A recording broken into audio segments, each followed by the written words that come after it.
In the quiet, tree-lined suburbs of America, where life seems peaceful and predictable, a different kind of war was being waged, one that didn't involve soldiers or tanks, but instead unfolded through shipping containers, forged documents, and secretive late-night meetings. Beneath the surface of everyday life, a hidden battle was taking place, invisible to most residents who went about their routines, unaware of the global stakes playing out in their midst. This was a shadow conflict, orchestrated by one of the world's most dangerous and unpredictable regimes, with its front line shockingly located in a quiet California neighborhood. The enemy wasn't just overseas, it was operating right next door, blending in seamlessly with the local community. The story of Shenghua 1 reveals how global security threats can arrive quietly, disguised as ordinary commerce. What looked like routine business transactions were, in reality, part of a much larger and more sinister operation, hidden in plain sight among the flow of goods and money. Wen's case exposed a sophisticated and well-organized network, one that was funneling sensitive American technology and weapons components to North Korea.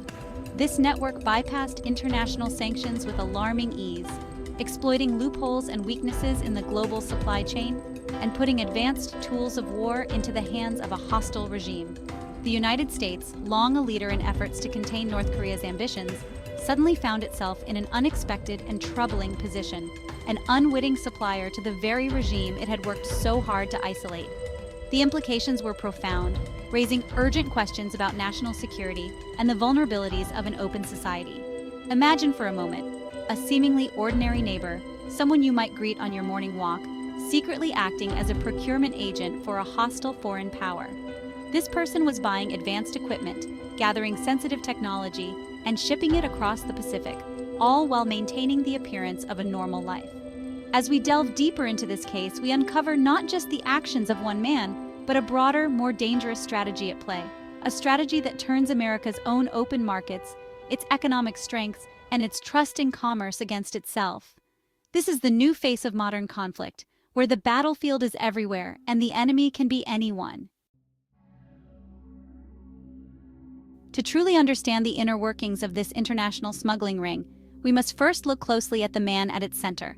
That man is Shenghua 1, a name that until recently meant little to most people outside his immediate circle.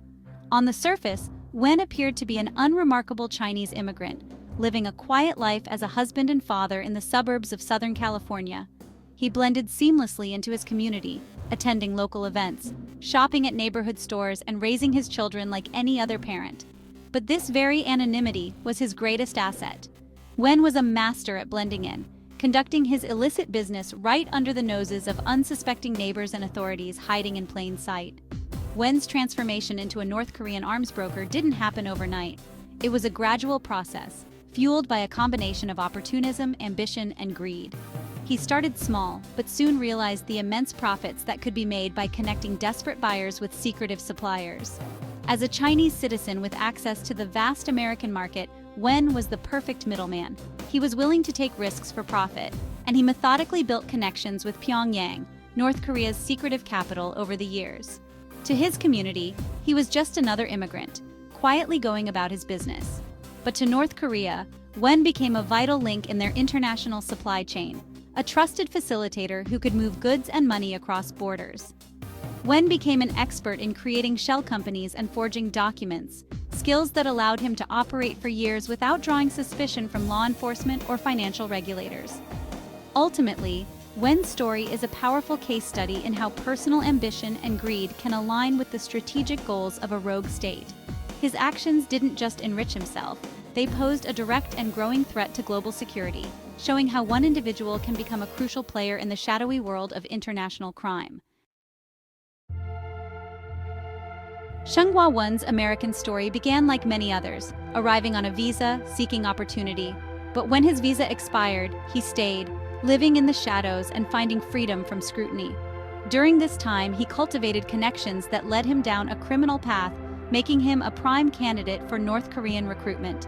Initial requests were for dual-use goods, testing his reliability before escalating to military hardware. Wen proved himself, delivering sensitive technology and earning the trust and payment of his handlers. He transformed from an overstayed immigrant to a key facilitator for a foreign government. Wen's story highlights how the vastness and openness of the U.S. can be exploited by those with malicious intent. His journey is a stark illustration of how the American dream can be twisted into a geopolitical nightmare. Wen's smuggling operation was a masterclass in deception, meticulously crafted to evade even the most vigilant authorities. At its core was a sophisticated system designed to acquire and move illicit goods across borders, all while keeping his true intentions hidden from prying eyes. Every step was calculated, every move shrouded in secrecy.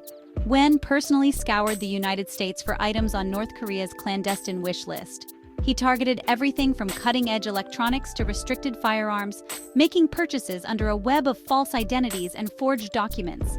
By blending in with everyday shoppers and posing as legitimate buyers, he was able to acquire sensitive technology and weaponry that would otherwise be impossible to obtain. To further obscure his involvement, Wen constructed an elaborate network of shell companies. These businesses existed only on paper, registered under layers of fake names and addresses. Some had empty offices, others were nothing more than a mailbox. This web of deception made it nearly impossible for investigators to trace the purchases back to him or his true clients. Through these fronts, Wen generated a steady stream of legitimate-looking invoices and shipping manifests. The paperwork was meticulously crafted to appear routine, masking the true nature and final destination of the goods. Every document was designed to withstand scrutiny, with details carefully redacted or altered to avoid raising suspicion. Shipments were never sent directly to North Korea. Instead, Wen routed them through a series of intermediary countries, most often China, but sometimes through Southeast Asia or Eastern Europe. This complex chain of custody broke the direct link between the goods and their ultimate destination, making the trail cold for anyone trying to follow it. This circuitous route effectively laundered the origin of the goods. By the time shipments reached their final stop, any trace of their American origin was buried under layers of false paperwork and international transfers. For investigators, piecing together the true path of these shipments became a nearly impossible puzzle. Wen became an expert forger, mastering the art of falsifying customs declarations, end-user certificates, and even passports. His forged documents were so convincing that they routinely fooled customs agents and border officials, allowing shipments to slip through undetected. Sensitive technology was always disguised as innocuous equipment, labeled as industrial parts, agricultural machinery, or medical devices.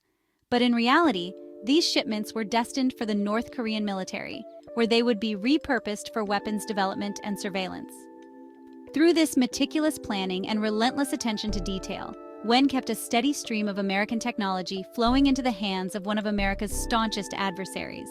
His secret supply chain was a testament to the lengths some will go to outwit the global system and the challenges faced by those trying to stop them.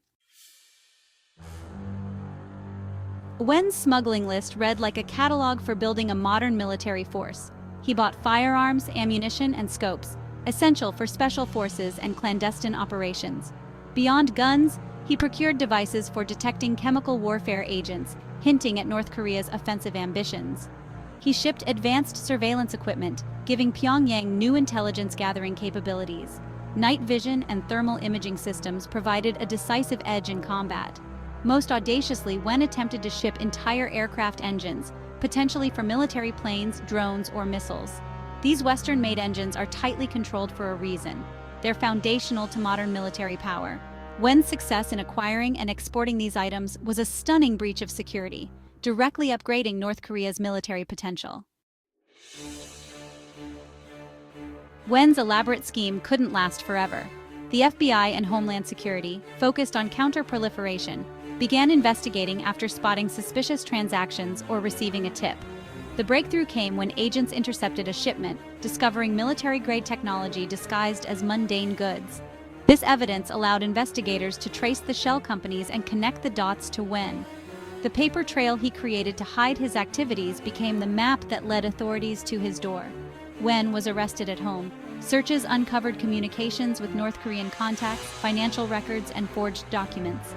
The digital footprint filled in the gaps, giving prosecutors an airtight case. Wen pleaded guilty and was sentenced to 8 years in federal prison. The case sent a clear message. The U.S. will hunt down those who act as procurement agents for its adversaries. Wen's case is a textbook example of North Korea's global sanctions evasion strategy. For decades, Pyongyang has relied on a network of foreign intermediaries and front companies to acquire banned technology. Agents like Wen establish seemingly legitimate businesses to purchase goods, obscure their military nature, and arrange complex shipments. North Korea exploits the global financial system, using overseas bank accounts and small repeated payments to avoid detection. Cybercrime is now a major funding source, with stolen cryptocurrency laundered to finance operations.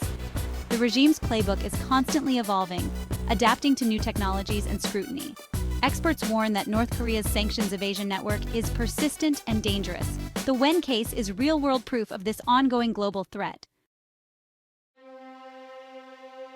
The Shenghua Wen case is more than a single arrest. It's a stark reminder of the link between smuggling and North Korea's nuclear ambitions. Every advanced component smuggled in helps Pyongyang build more powerful weapons.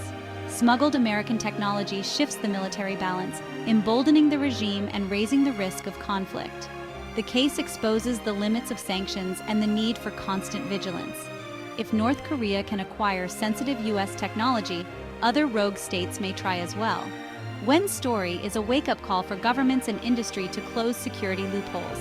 The front lines of global conflict are often much closer than we think. Wen's conviction closed one chapter but opened troubling questions. How many more operations like this are active? Wen was just one node in a vast network. Identifying and dismantling these cells is a daunting task. The network adapts and hides. North Korea's ability to acquire foreign technology undermines diplomacy and encourages further evasion. Securing supply chains requires partnership between law enforcement and private industry. Companies must be vigilant, trained to spot red flags, and foster a culture of security. The fight against illicit procurement is a marathon, demanding relentless international cooperation. In the shadow war against proliferation, vigilance is our only true shield.